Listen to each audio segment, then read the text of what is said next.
PGA Tour members were notified of their current award value in the newly established Player Equity Program. The program grants players access to equity stakes in PGA Tour enterprises. The Players' Award value is based on career accomplishments, recent achievements, future participation and services, and PGA Tour membership status. So just a reminder of this timeline, since the new for-profit venture was launched by the PGA Tour and Strategic Sports Group right at the end of January, that investment into the PGA Tour enterprises is worth up to $3 billion. PGA Tour membership now has access to $1.5 billion in equity in PGA Tour enterprises, player grants, which vest over time based on career achievements and future participation. And right now, the deal does leave room for a future co-investment from the Public Investment Fund. So for more reaction, we say hello to golfchannel.com senior writer Rex Hoggard. Rex, give us your reaction on the news today.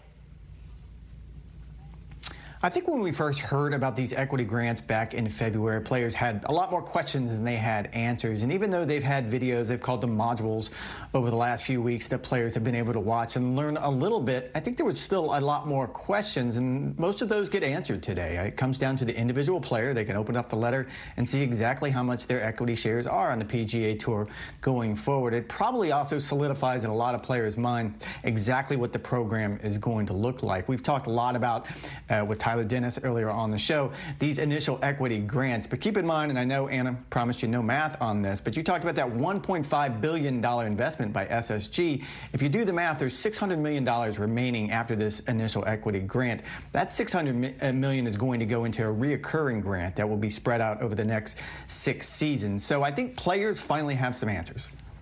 Yeah, it's interesting, and it's something like Tyler Dennis mentioned earlier in the show that we've never seen in professional sport before. Can you give us some of the numbers? What does the rest of the future look like, do you think? I think you start with, there's 4 different groups, and that first group is probably the most interesting right after the fourth group, and I'll get to that in a second. The first group is 36 players, and they're carving up the biggest share of this pie, at least the initial pie. That's going to be $750 million. Talked to a lot of players, and this is going to be based on something that they called career points, and those are going to be years of service. How many years will you remember of the PGA Tour? That's playing at least 15 events and maintaining your status. That's how many times have you won. That's how many times you've qualified for the Tour Championship. So you have all of these different benchmarks, and you can earn points over that area. And most players will agree you have a pretty good idea of who's going to be in that list. We can start with Rory McIlroy and Tiger Woods and Jordan Spieth and go on down the list. And then as you get into the second group, that's going to be a larger group. That's 64 players. They're splitting up $75 million. That's going to have a focus on players who have had decent careers, but also up-and-coming players. We talked about this last hour with Eamon Lynch, the idea that your Ludwig Auberts and your Nick Dunlaps, they can come out on tour and have an immediate impact, but they can also have an immediate reward in this sense. So it gives them something to look forward to. And then it's that final group, Group 4, that I think is going to create the most questions. The way it's been explained to me is that's a quote-unquote past legends category, and it's going to be 36 players. They're going to split up a $75 million pot.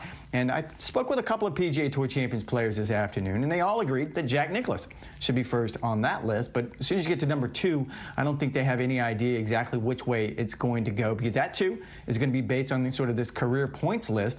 But as we all know, most of these legends did not play during the FedEx Cup era. So I think there's going to be a lot of sort of math, a lot of answers that these players are going to have to learn about. One thing that Jay Monahan spoke a lot to at his press conference at the Players' Championship, Tyler Dennis kept going back to it, is about the fans. The fans are the priority. They should be the priority. Let's face it, that's what drives this sport.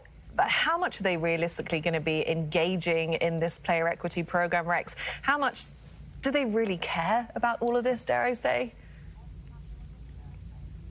I mean, my guess is your average fan doesn't care and they won't know. I would go back over the last few decades, and there was a story written 25 years ago that the PGA Tour has the best retirement program in all of professional sports, and your average sports fan doesn't know about that. It's all part of the overall compensation package. But as it applies to the product, I think there is something to be said there. I think this equity served as kind of a threefold purpose. One, it made those players who stayed loyal to the PGA Tour and did not join Live Golf, quote-unquote, whole again. That's the line that's been used over the last last year or two about the players who stayed. Two, it's going to, at least on some level, guarantee loyalty to the PGA Tour over Live Golf or some other entity that may come up, because as you pointed out, it's going to take 8 years for players to get fully vested in this program, and we've seen what happens in professional golf. Things change at a breakneck speed, and 8 years probably feels like an eternity now.